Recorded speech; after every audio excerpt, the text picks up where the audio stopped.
ముందుగా రైతు సోదరులకు, డీలర్లకు, డిస్ట్రిబ్యూటర్ మహాశయులకు జననీ సీడ్స్ కంపెనీ వారి తరపున హృదయపూర్వక నమస్కారాలండి. ఈ రోజున అనగా 5/12 నెల 2024 సంవత్సరంన రావెల గ్రామం, గుంటూరు జిల్లాలోని రావెల గ్రామంలో ఉన్నామండి. ఇది వచ్చేసి జననీ సీడ్స్ కంపెనీ వారి సర్కార్ BG2 హైబ్రిడ్ పత్తి విత్తనం అండి.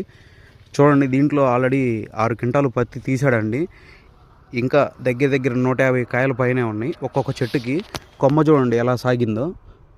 ఒక్కొక్క కొమ్మకి 10 నుంచి 15 గోడతో కలిపి 10 నుంచి 15 కాయలు దాకా ఉన్నాయండి. గోడ అయితే పూత అయితే ఏమైంది. దగ్గరగా యావరేజ్ చేసుకున్నా సరే 20 క్వింటాల పైన దిగుబడిని ఇస్తుందండి జననీ సీడ్స్ కంపెనీ వారి సర్కార్ BG2. చూడండి, ఆకు మీద కూడా చిట్టి ఆకు ఉండి దీని మీద చూసారండి, మీరు చూసుకోవచ్చండి ఈ వీడియోలో. నూగు చూడండి ఎట్లా ఉందో. దానివల్ల దోమపోటు కూడా బాగా